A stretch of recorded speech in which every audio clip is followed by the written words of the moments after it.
we boiled it down to a science, a system, a process where we bring offers to our people. We show them how to go find offers and vet their own, with the end goal of getting them in one that has enough call volume, isn't slimy, actually helps people. Like it's a legitimate offer with a great company.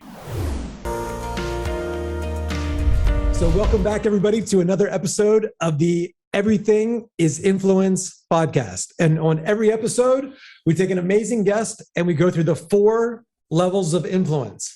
Ultimately, what has created this person? How do they influence themselves? How do they see the process of influence? And how do we take what's inside of us, our clarity, our certainty, what we've created, our skill set, and transfer that to another human being? How do we do that at scale? And ultimately, how do we do that when we're no longer even here? Legendary influence, where we replace ourselves with people and process to get our influence out into the world. And for years, I've just been a student of self-development. And I used to live right next to a guy named Ty Lopez, and love him or hate him, he said a couple cool things. And this one thing that he said is that, like the law of 33, spend 33% of the people way ahead of you, some people behind you, some people on your level. And I've mentored thousands of sales companies, hundreds of thousands of people. And now I have young people that I've coached, but I'm no dummy. I learn just as much from them as I get to teach them, because there are new things that the younger generations are doing. Well, social media marketing and all of that weren't around when I was young. And so the way they view the world and their filter is something that has really helped me in my own business. And I've got a young man that I mentored for a while named Temple Naylor, who's just an amazing sales guy. And he was telling me about a new friend of his. And I was like, I got to meet this guy. And we connected with Mr. Luke here and was really impressed. And so I wanted to bring a different perspective today on sales, marketing, building a business. And I think everybody here can benefit because he has done it at such a young age. And so without any further ado, Luke Alexander, how are you doing? I'm amazing, man. Thank you so much for having me on. Awesome, man. So I want to get right into it. And the way that we do this, there's the 4 levels of influence. How do we influence ourselves? And sales is one-to-one. How do I take that, put those thoughts, those feelings, those emotions in somebody else based on my direction? How do I do it in a group? If I own a company or I speak in front of a group, which you've done. And there's the highest level of influence where we take our values, our mission, and we put it in people at scale. And I want to start off with level 4 and just let everybody know, like, who are you? What are you up to in the world? What do you do? What's your business? And we're going to reverse engineer that process. Sound good? Yeah, absolutely. Awesome. So my name's Luke Alexander. I'm 22. As of about a month ago, live in Miami, and I'm the founder of a company called Closer Cartel, which is essentially a sales education company.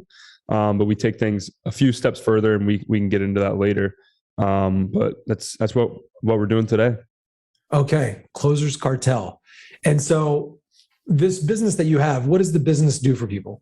So we teach people, we have sort of 3 pillars. And I actually talked about this last night with a team member. We broke it down to the skill, the offer, and then support. So our goal at the end of anyone going through our company or our program is to get them to where they're in a sales position, making anywhere from $10,000 to $30,000 a month. Okay. And to break that down, you need the skill set to actually perform on a sales call and be able to close deals. That's sort of that's like a granted, but you need the offer as well. It doesn't matter how good you are at sales. If you sell an offer that is not in demand, has bad lead flow, just does not work for their customers on the client facing side of the offer. There's a lot of different variables there that you can't really control as a closer. And then finally, you need the support, especially if you're new. So we've got live coaches. We've got people who've closed millions and millions and millions of dollars, not as much as you have, but still large resumes under their belt. They support our students while they're in these sales roles, once they have a good offer and they have the skill to get them to that end goal of 10 to 30K a month. Awesome. So you find, train, and place salespeople on good offers. Yeah? Yep, exactly. So the offer for the salesperson is usually a bit out of their control. Yeah, exactly. It is. How do you mitigate that? So we've got several different ways of getting offers for people, but I bet you would agree with this. if you were not selling for someone as influential as Tony, for example, and had such a good, probably had the best offer, like in the market of what he did, right? Yeah. That made your job, and you're an amazing sales guy, but that made your job so much better or so much easier, just because offers do a lot of work for us. So a lot of closers or sales reps, whatever you want to call them, they have a problem of finding good offers, especially with so much noise on, like if you go on Facebook groups, for example, there's like 5,000 of them asking you, hey, we need reps for this. We need reps for this. And how do you differentiate? So we boiled it down to a science, a system, a process where we bring offers to our people. We show them how to go find offers and vet their own, with the end goal of getting them in one that has enough call volume, isn't slimy, actually helps people. Like it's a legitimate offer with a great company, and they can make the earning potential that they want to. Do you coach the company on how to make their offer better? Because some offers do suck. Yeah. Okay. Yeah. So we don't do that right now because you can't do everything. You know what I mean? Like you have to have singular focus. I used to, in a way, kind of I told you when we spoke on the phone, the little sales agency we tried, we used to do that. But I found more joy helping sort of the B2C side of the actual closers more so than the businesses. So not currently. Yeah. It's interesting. Working for Tony, I started in 2005 though, but they would drop us off like a dozen dudes in a city and we would door knock, whatever. And like you mentioned coaching, people were like, I get advice from my uncle. Like, why would I pay for coaching? So it was such a foreign concept, and it was really hard. I mean, these guys were good; they were savages, and we would pound the pavement every day, and we would get hardly any sales. Now it's like you mentioned, Tony. People are just like, sign me up. Like the coaching industry has changed all of it. But I'm not delusional. I remember probably like 2012, 2013. Tony's becoming more popular. That's right when he started coaching Oprah, which blew up the brand. And I knew that I could sell and I knew that I was good, but I got really curious. I started selling other people's offers that weren't Tony Robbins. And that I actually had to have skill. And then it was a whole nother thing, breaking off and selling myself. I was like, it's like if I was selling somebody else's product, it was easier for me than to sell myself. And so when you have these sales reps, and with your process, from what I'm understanding, you teach the salesperson how to sell the offer. They got to have a good offer, but also how to sell themselves to the influencer and then navigate that. Yeah. Because you either go get the offer on your own, which is sort of cold outreach, or you message the influencer or the business or whoever you want to work with, or it gets handed to you. But either way, we want people to be self-sufficient. So knowing simply the skill of reaching out to people and how to do it properly, especially when it's like yourself, you probably get thousands of DMs or hundreds of DMs from people asking for things or trying to sell you something or let me run your emails, whatever, right? Being able to stand out amongst that is a massive skill. And that's one side of what we teach. That's amazing. And so you looking at like your business, so you do a couple of really unique things I kind of want to just dig into here. So a lot of people are getting into this high ticket salesperson space, but you've built your business off Twitter, which is like an older platform. You're a younger guy. Most people your age are using TikTok or things like that, but you went like kind of new school model, old school platform, new offer. So you've done some things unique, and your success. Temple had told me kind of some of the numbers you're doing, and I was like, wow, that's really impressive to see. Thank you. So it's absolutely amazing that you mastered a skill set and then you systematize it. You've created a business in a different pond, if you will, on Twitter. What was the thinking? Were you trying different platforms? Were you? That's a difficult one to answer. So Twitter, if you're not familiar, and we'll get you a profile and we'll get you into my little corner. It's kind of silly. It's called Money Twitter. Twitter is extremely personable, right? If we post on Instagram, you can put a big long caption, but it's not very in depth. Like it's not a look into your mind. You know what I mean? Twitter, on the other hand, you literally are tweeting your thoughts, or you're tweeting lessons, or you're tweeting very tactical things that you've learned. Especially like mine, I post a lot of sales information, obviously. Like, hey, this is how you handle this objection. Hey, this is how you do X, Y, Z, like whatever. it's a lot more personable than I think Instagram. YouTube's pretty good, but YouTube is a sort of slower churn. You have to build that up over time.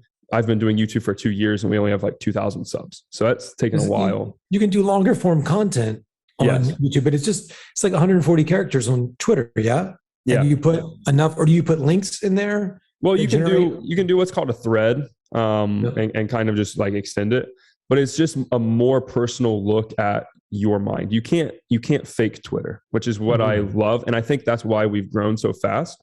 Like I looked yesterday, we're growing about 3,000 followers a month right now. And we're just starting to go like parabolic. So like 100,000 by the end of the year would not be absurd, but it's because of as real and authentic as we can be. That's what we're showing on there. So we get people messaging, or when they book a call with us, right? We're trying to run paid now. It's not really cracking yet, but organic Twitter. We have people literally hop on calls, say, "Hey, I already know like what you guys do. Like, here's my money. We're ready to join." And it's because of it's so in depth and it's so personal that people feel like they know me, like, or they know whoever else. You know what I mean? And our clique of, or if you want to call it that, of money Twitter, which is hilarious, is some of the best people I've ever met. You would blow up there for sure. Like I can show you after the podcast. What is money Twitter? It's a different platform than Twitter. It is. No, it's Twitter. It's just a group that's on Twitter. Because you follow each other. It's kind of like the easiest way to explain it is kind of like a football locker room in high school or something like that. Like everyone's super close, especially here in Miami. There's so many guys here that I've met that have become best friends of mine from there. It's people like us just all congregated in one place, which you wouldn't really think that would happen, especially like it's Twitter. Like what's Twitter? You know what I mean? How do people typically find you? They find you through organic Twitter? Yeah. Like how do people so Twitter blows up. Like I'll put a tweet out and it'll get like 500,000 impressions like easily, which is 500,000 different people that see it, which is a chance for them to see your content, to get into your funnel, to like all these different things. Wow. Yeah, Twitter. I think I've had an account since like forever ago. I've pretty much never used it. Maybe I'll have to check this out. Yeah. That's interesting. So what made you go with Twitter? I had stumbled across that little corner, like money Twitter. And this was when I was like broke, just dropped out of college, like didn't know anything really. And I had seen some people like saying things that I wanted to do, which that's just habit. You see people where you want to be and you want to be like them, or you want to emulate them, or you want to learn from them. You know what I mean? So I started just engaging with people, sort of building up a name for myself. And then this is a long story short, but I just put different offers on, built different relationships. I took those relationships offline instead of just Twitter, like actually met people. And then we got to the point where when I moved to Miami last year, we launched Closer Cartel and it just blew up, like absolutely exploded. I went from 3,000 followers to right under 20,000 in the last, what would it be, 5 months or so. And 20,000 followers on Twitter is, I would say, the equivalent of like 300, 500,000 on Instagram, because they're so much more engaged and personal. So it just was luck, to be honest, like just stumbled across it and fit in. Yeah, what were you doing? What were you selling before you created this brand? Like when I was closing for other people, or before that? Both. We're gonna take it all the way back. But I kind of want to get a sense of what inspires you to create this business. What does your business look like today? So how do people find you? And then it's like, how do you take them through your process? Because you've got to find, you work with the individual, but you've also got to have some interaction with the company to pair them up a bit. How do these people find you, and what made you come up with the idea for this? So social media, like I'm a very big believer in building a personal brand, but not in the traditional sense of some of these like kind of scammy Instagram guys, like, personal brand, post pictures of Lambos and whatever. Like, I think to really blow up in today's day and age in that sort of social media, especially in our age group or whoever you are, you have to be extremely authentic, because people can read through that now. Maybe a couple of years ago, you could get away with like flexing a Lambo and shilling your course for $500, and you made a lot of money, but you're not helping people. It burns you at the end of the day, and that only lasts so long. So you have to do it authentically. You've got to provide value to people. And that's just what we've done. Is I've I've documented my story from the start. It's been all online. It's been on YouTube. It's been on Instagram, whatever. And I think people have watched all of that since, what would that be, like 2019? And they've seen it. So they know like it's real, it's authentic. We're not faking anything. Anything that we provide is legitimate. So they just find us on social media. I mean, YouTube, Twitter, Instagram. We're now running YouTube ads and starting to go in the paid direction because organic is doing so well. So hopefully that blows up. But as far as like, what was your second question? Starting it? Like, why did we start it? Yeah. I mean, how many people do you have working for you? Working for me? 1, 2, 3, 4, 5, 6. Six. And so you've got a team and you saw this opportunity, this high ticket coaching space, like the opportunity, it's like a lot of people were starting their own companies, e-com stores, delivery, inventory. It's like, it's a mess. I tried it years ago and I was like, this is not fun. But high ticket selling is like, no, like I did sales and it's great. There's no delivery. You just do a call, you get paid, and then it's like, that's it. And people can work from home now. It's pretty awesome opportunity. So it's blowing up and everybody needs salespeople. Like I know everybody's asking me daily, can you find me people? So it's like, it's really cool. Were you just working in sales?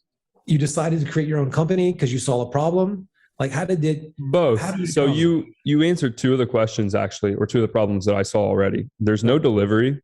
And what was the other thing you said? What did you say? You said no delivery, and then what's the other part? No inventory. Oh, there's a massive need. There's a massive need. So I was obviously a closer. Like I started an agency in college, dropped out, made my first little bag with that. Learned a lot of good hard skills like marketing, building funnels, obviously sales. I was selling my own offers. Then I hated delivery, so I was like, screw this. Like I'm going to go do what I'm good at, which is sales. Like I was selling my own $10,000 offer as a 19-year-old kid who did not even know anything about business. And I was selling it like, well, I was self-generating leads and I was closing probably like 80% on my own offer, which is crazy. So I didn't want to do delivery. So I started closing for other people. I sold real estate coaching offers. I sold like high ticket, those e-com investment stores, which I'm not a big fan of now, being on the other side of that. That was $100,000. As for this company in California, I won't mention their name, but they sold a $100,000 offer to cold traffic. So that's where I got really good. Wow. I was like, okay, I'm good at sales, but I was self-generating leads and it was my own offer. So I could kind of tweak things on a call.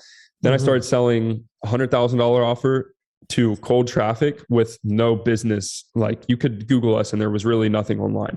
Like that was very difficult. So I got good at that. Was making like 30K a month in commissions. And then I was like, you know what, like this is cool, but like where really is my ceiling of this? And I didn't really have the situation you were in selling for someone like Tony or anything like that.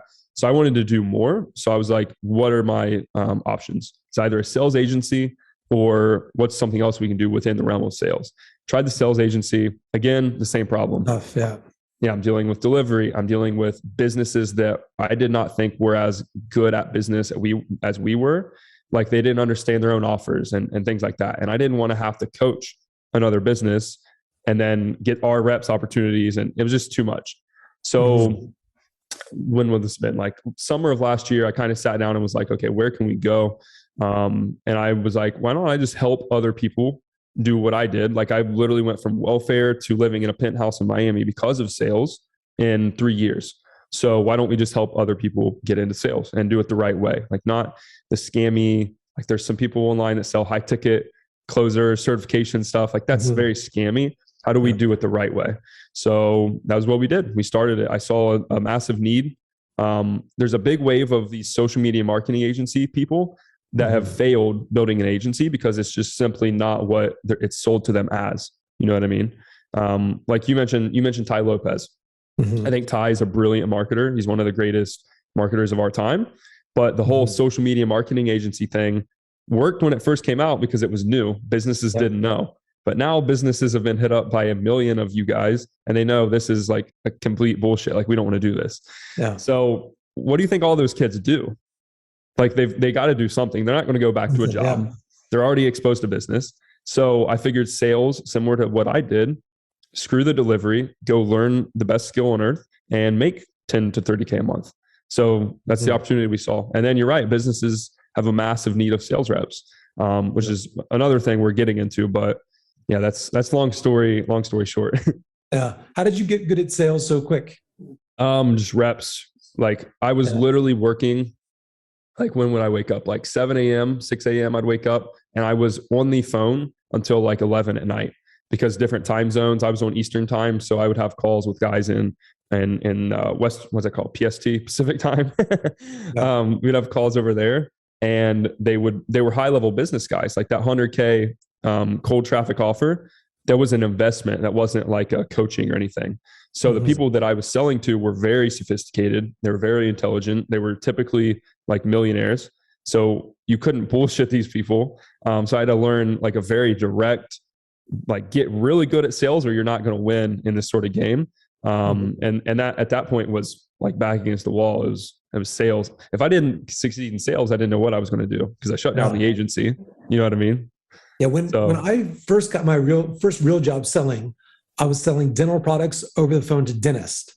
And I had a big gap in my teeth as a kid. My mom, we grew up really poor. Some people know my story. My mom won the lottery. First thing that I wanted was braces. Your mom won the lottery? Yeah, it's a long story. I'll tell you the whole story sometime. But essentially, we were like, nobody in my family's ever made money. My dad got put in a wheelchair when I was really young. I was voted like the quietest kid in school. And we were like pretty much down like out on the street.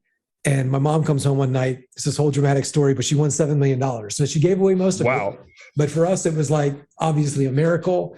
And, I was still really kind of introverted a lot, but I had friends. I had like those friends that could sleep with all the girls and were charismatic, like the cool guys. And I was always around those dudes, but I was never like the guy. And I got really curious. And so I think it began for me at a young age when I saw people, especially like a Tony, like so dynamic, and I would get sold and I would be absorbed into the frame of that person. And then I started being like, well, what created that? What did they do? And even with Tony, it's like, I was sold, but I was like, what is he doing? And I would transcribe like everything that he would say. And I'd look for the questions. I'd look for the frames. I'd look for the patterns.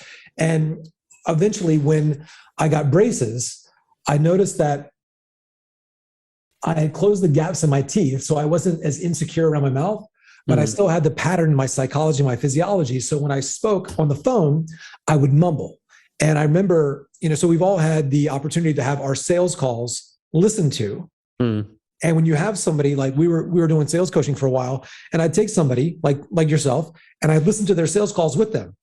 And it's like, when you know that you say something dumb and you have the accountability of having your manager there listen to you. Yeah. We would do sales calls to these dental companies. And these dentists, and I was working for a dental company, and I would have my manager listening to my call live with me as I was talking.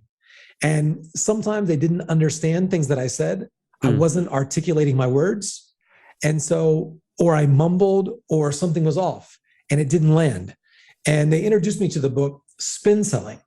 And that was my first insight to an actual framework that I could ask questions. And I became obsessed with it from there. And then I got into some NLP, mostly just to work on myself, like my own internal confidence and talking to girls, things like that. And I was in my early 20s. And, I had a lot of ups and downs with acting. And I was cast to be in the biggest movie in the world when I was like 24. It was supposed to be Superman Returns. Oh, wow. But I noticed it was like when I do on-camera classes where the camera's like on my face like this. And if you see in somebody's eyes when they've missed their line, like they're kind of like this uncertainty. It's like I'm talking here and I'm like, it's just this little bit where they break that connection with the camera. And it's like, you think you're talking to a person, but they're just looking at a camera. It's like, it's just these cutaways. And I could see the uncertainty in my own eyes. And I was like, what's creating that? And I got into the NLP, and it was a process of really understanding the emotions. And then I mentioned to a friend I was into this, and he was like, well, you should check out Tony Robbins. I was like, who's Tony Robbins? And I was like, this is the guy I'm going to learn from. I'm going to like obsess over this dude. But I got really fascinated with language and process and skills. But for me, it was all learned. I can tell for yourself, you're very articulate, handsome guy. You come off really well. Thank you. Super confident. You're 22 years old. When's your birthday? February. So February. I just turned 22. Just turned 22, man. That's awesome. We're, for a lot of people that are going to listen to this, young people trying to figure out business, trying to make some money, even older people looking for a new opportunity. One of the tenets of what we teach is the quality of your life comes down to the quality of your communication, how you communicate with others, but also how you communicate with yourself. So there's two buckets, and how you communicate is naturally very good. Was it always that way, or is this something you developed over time? Yeah, like I have always been sort of like outgoing, I guess. It's weird. Like I'm genuinely an introvert. Like I sit in my house and work and whatever. But when it comes to communicating, it's like I can like open up whatever. It's like a switch. Like because I understand it's necessary. Like you just mentioned the communication to yourself as well as to externally. I agree with that wholeheartedly. Like your self-talk, is that what you mean? Communication to yourself? Yeah, there's a bit of it. And so the way that we kind of break it down, and I'm going to do a training for your team, but there's so Tony teaches this thing called a triad. So an emotional state, say like depression or fear or anger or confidence, what creates that state? It's a pattern. Just like if you're baking a cake, there's certain ingredients, chocolate, flour, sugar, but to create an emotion that's dynamic and attractive, there's a pattern of focus, there's a pattern of meaning, and there's a pattern of physiology. So you can even see for yourself, you're relaxed. So if I'm like in performance anxiety, it's like I'm all stressed out. It's not in the optimal performance. But as it relates to sales, I got really interested in, so if I can't give you something I don't possess. And so I want you to, so the most dynamic emotions I got to transfer to you are certainty and clarity. And so how do I put you in a buying state? And so when I used to think like somebody wouldn't buy, they're just not in the buying state. So I've had times that I needed something. I went to the store, a salesperson asked me a dumb question and I didn't buy. I've had other times where I didn't need to buy anything. Somebody asked me some really good questions. They were just a cool guy and I bought something. Yeah. So a human being influenced my state. And when you go to a concert or a sporting event, you're there to have your state shifted. And so I'm thinking, how do I put somebody in a state? Well, I've got to control what they focus on. I've got to control the meaning. And I've also got to control my physiology. Now, here's what's fascinating. When two people communicate and say there's the salesperson here and there's the prospect here. The prospect, so the salesperson asks the person, hey, do you want to buy? And they say no, or I got to think about it. Those words will hit the nervous system of the salesperson. And so they say, hey, do you want to buy? Person says no. Now, what was fascinating for me when I started doing sales coaching, I could tell somebody exactly how I would handle it. And then they would say my words. They would use my objection handler, but they wouldn't get the same response. So when I talk about how we communicate with ourselves, I can tell somebody what to say, but here's the difference. When somebody says no to me, or I got to think about it, there's a pattern of meaning. But for an unsuccessful salesperson, somebody new, when they hear something like no, stimulus, response, there's an unconscious response. They make it mean, I'm not going to pay my rent. This person just wasted my time. This sucks. I suck at sales. The world sucks. God's punishing me. They have this disempowering meaning. So now they say the same words, my words, through their filter, but now their physiology, their focus, the meaning and the physiology has changed. So they say the same words, the same language, but they say it with fear, anger, and frustration in their voice. Yeah, they don't have the same conviction. Yeah. And so it's emotion, energy, and motion. And so the energy's got to be calm. It's got to be resolve. It's got to be no problem. No problem. It's like this energy. And so I just got fascinated listening to other people's calls. And so the communication with ourselves comes down, not just our internal voice, because you can just do affirmations and say stuff, but if there's a tension and a fear and like you feel threatened by a no, or sometimes we're addicted to yes, and we get anything but a yes, we make it mean that we're messing up, where it could just mean they don't have all the information. And so it's more than just language to ourselves. It's the language of the body. And that's where the emotions are produced. And it's unconscious because it's happening so fast. I love that. When I think about how we communicate with ourselves in that dance, and I love talking to salespeople, people that love sales, because they usually have a calm assuredness about them when they really get it. And all people that I see as influential, again, actors or athletes or singers, they're state inducers. they're able to use language and their own calmness to induce a state in someone else that puts them in a state where they're more likely to buy. Because that same person in a different state, no matter how good the offer is, isn't going to buy. Yeah. So there has to be something there that we transfer from ourselves to another person. That's very interesting. Isn't it cool how sales, like I don't consider myself a master or anything. Like I've got years to go, but like we know our stuff, but then there's so much that you just spoke about that I've never really thought of that way. Like it's so interesting. Like it's extremely interesting. We all, when I was working for Tony and I'd go into any company though, and I'd see they all had the same script, same words, same product, same people, same price point, same city, same everything. But some people would do very well. Somebody else, like in that company making millions, making 7 figures, somebody else can't pay their rent. I'm like, it's a say, like, what is going on here? Yeah. And, you could say work ethic and all that, but I was like, no, there's something else going on here. There's a way that person communicates with themselves to get to work. They have an association to doing work, to negative feedback, to keep somebody associated to the positive outcome. So this person has goals, but there's a lot of stuff and a lot of it's emotional. And so I just got really fascinated with all of it. And the more, the curious I became, it made me also more interesting in all of my sales conversations. Because they say, like, I think Dale Carnegie said, in order to be interesting, you need to be interested. And so even when I'm talking to you or Temple or, somebody half my age or twice my age or 3 times my age or whatever it is, well, yeah, there are people. No, there's nobody 3 times my age. I'm too old. So they would be like 130 or something. And so, but I'm genuinely curious, like sincerely curious. And even when somebody's like, just ask me a dumb question, if I'm in an interview or something, and I'll just be like, I'm curious, what made you ask me that? Like sincerely curious. And, just wondering why people do what they do.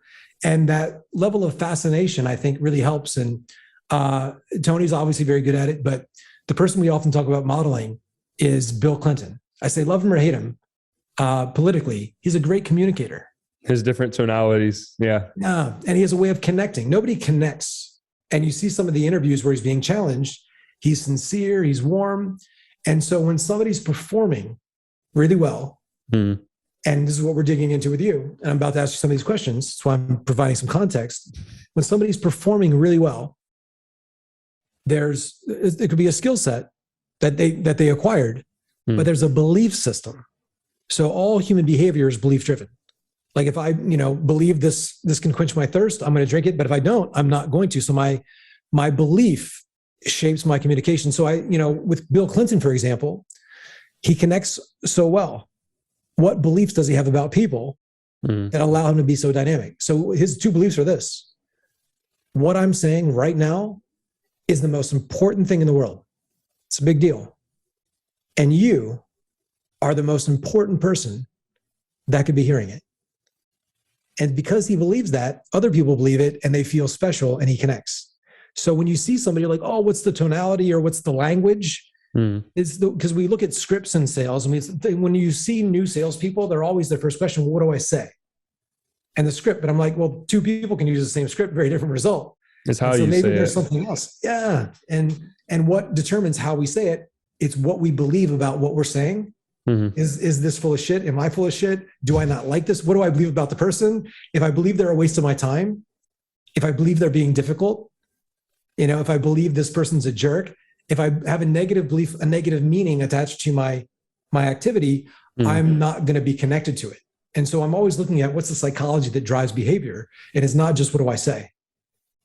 It's the meaning we attach to what we're saying. And when we get negative feedback, we have to have a positive association to the negative feedback. And so it's this dance of emotion back and forth. And so we'll get into it. But for you, what are your beliefs? So you're an outlier and your level of success. And most guys your age, 21, 22, drinking every night, banging, they're in Miami, they live in a penthouse, they're doing it up, that's the majority of people, and nothing against that. But what was it for you that made you veer off in this different direction versus I'm sure a lot of your peers. Did you go to university, school? You went to college? Like I dropped out. Yeah. Where were you going? I went to Wright State in Dayton, Ohio. Okay, is that where you're from? Ohio. I'm from Ohio, Southern Ohio. So the answer to that question, like that ties in, like it's childhood for sure. I didn't know, obviously, like we just met like 3 days ago.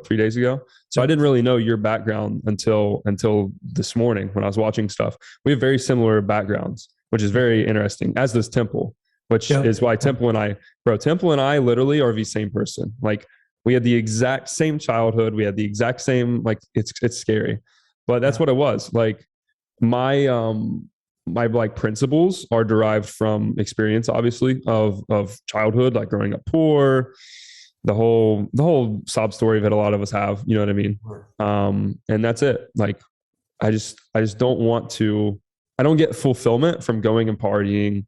And like, I went out last weekend for the first time in a little while. It was fun, whatever. But then I am out and I'm like thinking in my head, I'm like, I should be working. Like, this is not progressing me towards where I need to be. So I don't know. That's essentially what it is it's just not what I find important. I'm chasing something a lot larger than myself, and I can't get there by not doing the right things, if that makes sense. Gotta put in the work. For me, I remember when I moved to LA, I was doing this sales job selling dental products, but a friend of mine had done this in Colorado and I lived there for a bit. On the weekends, I would walk around different neighborhoods and I'd say, I'd put a piece of paper there that said address painters in your area tomorrow. Then I would knock on doors with a bunch of stencils and spray paint. And I'd say, I will paint your address on your curb for $10. And I was making more money on the weekend, just $10, than I was at my job initially. Yeah. And it's like, I can make like $500 in a day, just like cranking through this, just like it's $10. Here's what we're doing. But I'd go in the area the night before. I put paste tomorrow, going to be here, this time, address painters in your area. And I go the next day and I'm doing all this stuff. And so I was just hustling, just loved it. And I thought it was cool. And that was right when I started reading books like Think and Grow Rich and all. It was a huge influence on me. For you, so not from money, sales background. What was your first sales gig? Selling my own offers, essentially. Your own offer. Yeah. The social media marketing jam. Yeah, we were selling like webinars built, or technically the first thing ever was like Facebook ads for real estate agents, like lead gen. That's really common. You want to hear something funny? I actually went to my first ever sales call was in person. And I went with this like it wasn't even a suit jacket, just like a dress shirt and pants. They did not fit me properly. Like I was broke. I borrowed my friend's car. I drove to this Red Robin to meet this realtor that I had like cold called I think I cold called him, and I gave him my pitch. I had this thing printed out in this little like notebook, and I gave him my pitch like, hey, we're going to run ads and do this, whatever. And I did not know anything about sales at this point. So he was like, yeah, let's do it. And I was like, awesome. And then I just left Red Robin. I did not get any money. I didn't get anything signed. I literally just left. So that was the first one, I guess. That failed. Eventually, the big one was selling done for you webinar builds for people like yourself. Like we would build your webinar, we would set up your email flows, all that. But it was a $10,000 offer, and was just chucking that thing. Like I was just selling the heck out of it. Wow, that's amazing because you didn't grow up around money. For me, no, like the biggest money I ever saw. Like my mom raised my brother and I on literally like 11 to 14 grand a year because she was a substitute teacher. Same. So we like I never saw money. The whole introduction. This guy, God bless him. His name's John Paul. He's from my hometown. I worked at this YMCA in the town beside my town because my town didn't even we have like a red light. Like that's all we have. So I was working at this YMCA. I just crashed. I had this $500 Chevy Cavalier that I had like spent like construction working all summer to buy. I just crashed it. I just got cheated on. It's like this girl that I was like, oh, I love this girl, whatever. Got cheated on. All this happens in the same like week, night, whatever. So I'm literally, this was God for sure. I'm at work. He brings me Rich Dad, Poor Dad, the book, like randomly, literally no context, no reason. Is like, hey, Like, I just feel like you should read this. And I read it. And then I remember I'm sitting on my couch at home and I told my mom, I was like, Mom, I'm going to be an entrepreneur. She's like, what is that?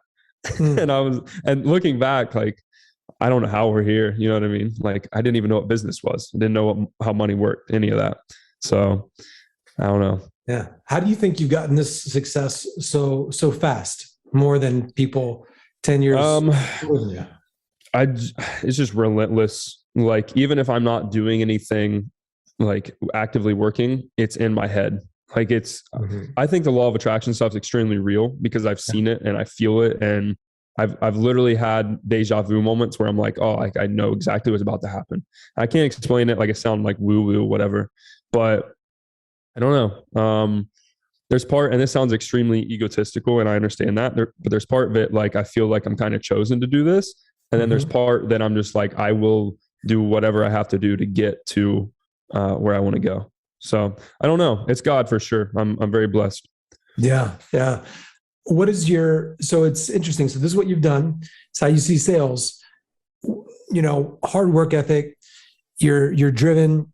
You've really picked up on the sales skills relatively quick, faster than a lot of people. For yourself, daily influence that produces this state where you're willing to work so hard. When you're young, you actually have a lot of energy. That's great. You've directed all this business. Amazing. Do you have any specific routines? Like, what time do you get up this morning? So I'll be completely honest with you. The last like 3 months, I've been waking up at like 11, like a.m., which is terrible. But it's because I'm naturally a night person, I think. Me too. So I'll be up till like 3. 4. Yeah. I've been staying up till 4 the last couple of nights, and I'm going through some courses, and I'm just like, it's all marketing stuff. It's all new for me. So I'm like, I stay up and I lay in my bed until my eyes bleed and then I pass out. Exactly. Probably not the best, not long term, but yeah, that's it. So I'm a night person too. I'm a wolf. If you look at the chronotype. Yeah, the sleep chronotype. Yeah. Yeah. Bear, dolphin, lion. I think I'm the same as you. Yeah. So it's tough. But yesterday I got up at like 7 o'clock because I was kind of like, I've always had this voice. Like, you can talk about the discipline thing, and my answer is discipline for sure. Like I never have strayed too far from being undisciplined or bad habits or bad routines, but I'll have this voice. Can we curse on this?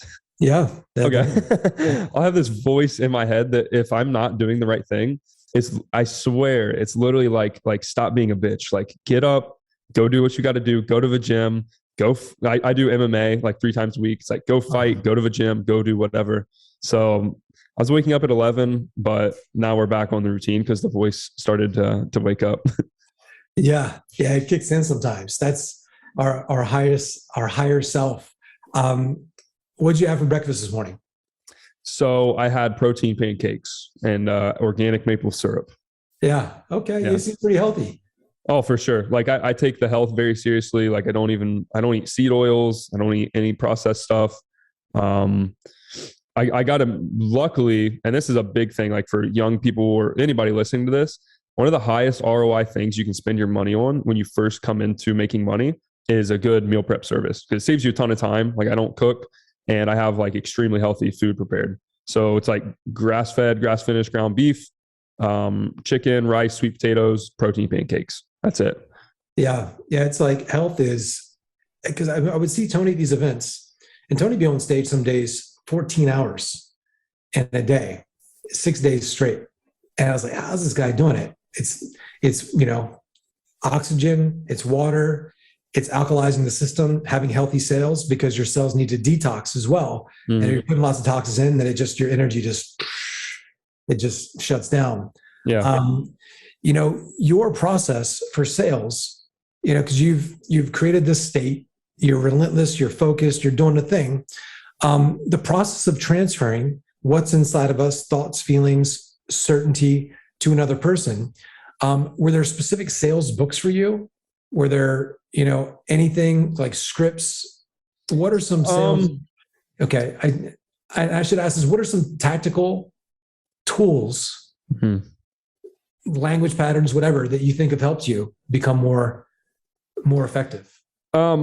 So scripts wise, I don't like scripts. We don't teach script use in our program. I love frameworks, because I think a script is like, we use fighting as an analogy, right? Like MMA. imagine I go into a fight against somebody and my coach in my corner is like, okay, you're going to jab, you're going to throw a cross, you're going to throw a left hook, and then you're going to kick them. Okay, if I do that, cool, because maybe I heard it and I pull it off, whatever. That's not going to be as successful as me training and understanding, okay, if my opponent does this, then I do this, or being situational. That's how I look at a framework versus a script. You know what I mean? So like Jordan Belfort's stuff, like when I first started learning sales after that Red Robin incident, I was like, I really suck at this. I need to learn sales. Like that's how I'm going to make money. I need to be able to sell something that's not like physical items on eBay, which is something I was doing. So I started listening like Grant Cardone, who I don't like the way he sells now, but it was just the biggest influencer at the time that I saw. I like the straight line system from Belfort. It's a good sort of thing to think of in your mind. But the thing that really stuck was just consultative selling, doctor frame, like understanding that I'm not going to force anything upon this person. I'm going to use words to sort of, the analogy I use for our guys is imagine you are the walls of a maze. Like at the end of this maze is a closed deal, and you're not pulling, you're not someone walking through, pulling the person through the maze. You're simply the walls. Like your words are the walls, and they go on their own power through the maze, but you're guiding them through each step to get to the end of the call, which if it's the right fit for them and it's what they need, is a closed deal. So that's all that honestly made the big deal for me, like tactics wise, is just the consultative understanding how to do that, how to ask the right questions. I think if you ask the right questions, 80% of a sales call, that's all it is. Obviously you get to the end, you have objections. And then that's probably the second most important part, was properly how to handle objections. When I get that no, like you were talking about earlier, some people like it's the negative connotation. When I get a no at this point, it's kind of humorous. Like I don't actually laugh at the person, but I like, you just grin, like I'll grin and I'm like, okay, the game starts now. Like it's a positive connotation. You know what I mean? So I wish I could tell you like, oh, this tactic and this tactic, but it's just repetition. And I think just doing things the right way and boiling it down to a simple process is what works best. Yeah. It's the skills, which take time. It's sensory acuity and behavioral flexibility. Like acute sensitivity is this landing, changing my approach, being flexible.